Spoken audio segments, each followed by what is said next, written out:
नमस्कार, मैं हूं आपके साथ सोनू जासला और आप देख रहे हैं Hindi times media. Hindi times media जो दे आपको देश विदेश की हर खबर।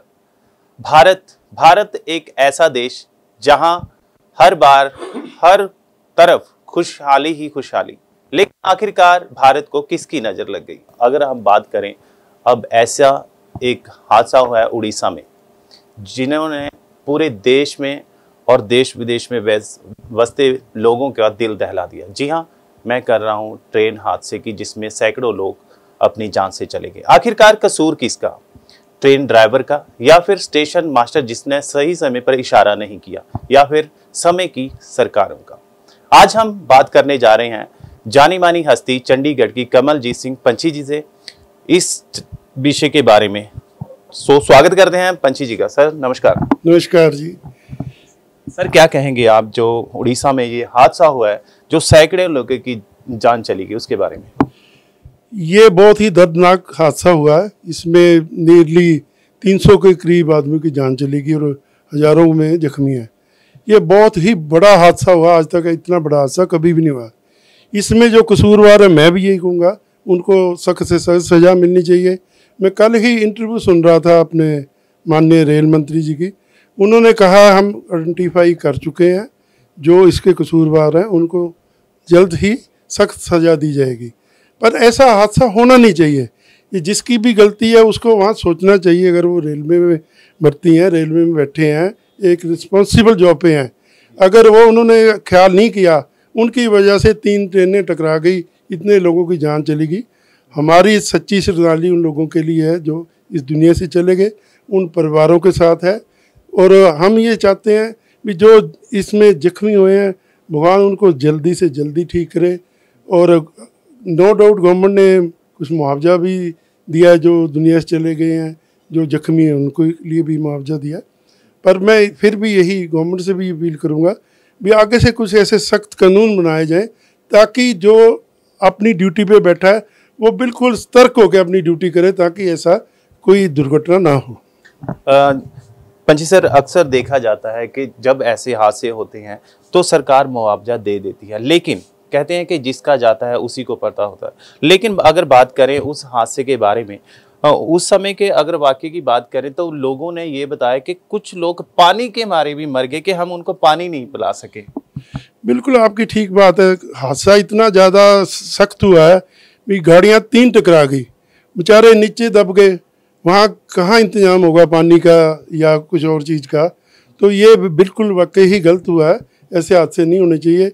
और कोई अगर भगवान ना करे, ट्रेन में भी कोई ऐसे इंतजाम होने चाहिए ताकि अगर कोई ऐसा मिसहैप होता है तो जो भी आदमी थोड़ा चल फिर रहा है, ठीक है, वो जाके वहाँ से हेल्प ला के उनको दे सके। पंछी सर, किसकी कमी देखते हैं आप? प्रशासन की देखते हैं या रेलवे मंत्री की देखते हैं? यानी किसकी कमी देखते हैं कि ये घटना जो ऐसी घटी है कि आगे समय में ना घटे? यानी सरकार को क्या कहना चाहेंगे आप? देखो जी, इसमें हम कह रहे जी, आप कह रहे भी किसकी कमी देखते हो, सरकार की या रेलवे मंत्री की या किसी और की? देखो, रेलवे मंत्री की यहाँ क्या गलती आप निकाल सकते हैं? वो तो बैठे हैं अपने दिल्ली में, वो तो वहाँ से बैठ के व्यवस्था देख सकते हैं। ये कमी है जो रेलवे स्टाफ की, जो स्टेशन पे मौजूद था या जो रेलवे ड्राइवर है उसने नहीं ख्याल किया, स्टाफ की गलती है। हम उनकी गलती किसी और पे थोपें, ये ठीक नहीं है। मैं तभी कह रहा हूँ कानून कोई ऐसा बनाना चाहिए गवर्नमेंट को ताकि स्टाफ को पहले ही बताया जाए अगर ऐसी गलती होगी तो आप जिम्मेवार होंगे। उनकी नौकरी पे आनी चाहिए आँच, ऐसी सख्त सज़ा पहले ही अनाउंसमेंट करनी चाहिए। हम किसी को दोष गलत दें, वो भी हमारे लिए इंसानी फ़र्ज नहीं बनता। हम कहें जी रेलवे मंत्री का कसूर है या गवर्नमेंट का कसूर है। गवर्नमेंट तो फिर भी अपनी ड्यूटी निभा रहे हैं।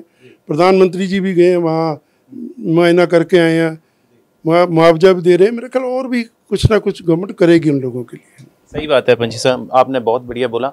पंछी सर, बीजेपी पार्टी के भारत सरकार के 9 साल पूरे हो चुके हैं, किस नज़रिए से देखते हैं आप इसके?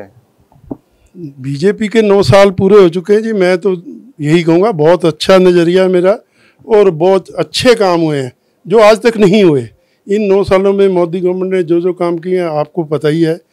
370 हटाना बड़ा मुश्किल था, 35 हटाना बड़ा मुश्किल था, 3 तलाक वाली बात देख लो, वो कहाँ है। नई संसद भवन दे दी उन्होंने, जीएसटी लागू हुआ। ये लोग नोटबंदी को कह रहे हैं गलत हुआ, उन्होंने नोटबंदी की, फिर भी वो जीत के आए, उसमें भी काला धन बाहर आया। अब ये 2000 का नोट बंद हुआ, इसमें भी काला धन बाहर आएगा, इसमें ज़्यादा आएगा, क्योंकि इसमें सिर्फ जो बैंक में जमा कराने जाएगा उसकी पूरी डिटेल नोट होगी। इसमें लोगों को थोड़ी तकलीफ हो रही है ज़्यादा। नो डाउट मोदी गवर्नमेंट ने बहुत अच्छे काम किए, 9 साल तो पता नहीं चला कैसे निकल गए, क्योंकि जगह अगर मुश्किल में कोई टाइम निकलता ना, वो आदमी को महसूस होता है भी यार ये टाइम कैसे निकलेगा। ये तो बहुत अच्छे काम किए, और मैं बिल्कुल आपके माध्यम से कहना चाहूँगा कि आने वाले 2024 में भी बीजेपी ही आएगी और मोदी जी ही हमारे प्रधानमंत्री होंगे। लेकिन कहीं ना कहीं ये भी सवाल उठते हैं जनता की तरफ से कि महंगाई बढ़ गई। अगर सिलेंडर की बात करें, तेल की बात करें, तो बहुत ऐसे विषय हैं जिसे हम यानी सरकार से कर रहे हैं, लेकिन उन तक बात पहुंच नहीं पा रही। यानी आम पब्लिक का ये कहना है कि महंगाई बहुत बढ़ चुकी है। देखो जी, ये आम आदमी की बात, पब्लिक की ठीक भी है, महंगाई बढ़ी है, ये तो गवर्नमेंट भी मान रही है महंगाई बढ़ी है। पर मैं कहता हूँ अगर आज बीजेपी गवर्नमेंट ना होती, कोई और गवर्नमेंट होती, तब भी महंगाई बढ़ती, क्योंकि तेल के दाम कोई हिंदुस्तान अपनी मर्जी से नहीं बढ़ाता। जो पीछे से बढ़ के आते रेट, लोग कहते बैरल के रेट कम हुए हैं, पर जो पहले नुकसान हो चुका है, कोविड में कितना नुकसान हुआ, उसकी भरपाई भी तो उन्होंने करनी है। सिलेंडर है, ठीक है, नो डाउट अब ये सुनने में आ रहा है ये कम होगा, पेट्रोल के रेट भी कम होंगे। जगह जगह इनकी अपनी पॉलिसीज़ होती हैं।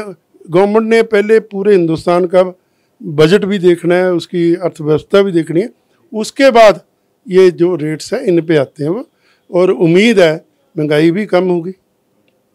धन्यवाद पंची सर, आपने हमें समय दिया, हमारे चैनल से आपने बात की। धन्यवाद। धन्यवाद आपका जी, आप आए हमारे पास और हमें टाइम दिया कि आपके माध्यम से चैनल के मैं लोगों से रूबरू हो सकूं और अपनी बात रख सकूं। Thank you sir. तो ये थे हमारे साथ कमलजीत सिंह पंचीसी, जिससे हमने बात की और तमाम चर्चा की जो सरकारों के बारे में और महंगाई के बारे में और जो रेलवे हादसा हुआ उसके बारे में। तो कैसी लगी ये बातचीत कमेंट में ज़रूर बताना, और हमारे हिंदी टाइम्स मीडिया को चैनल को सब्सक्राइब जरूर कर लेना, ताकि देश विदेश की हर खबर आपको सबसे पहले पहुंचे। तो अब मुझे दीजिए इजाज़त। कैमरामैन अमित के साथ सोनू जांसला की रिपोर्ट, चंडीगढ़।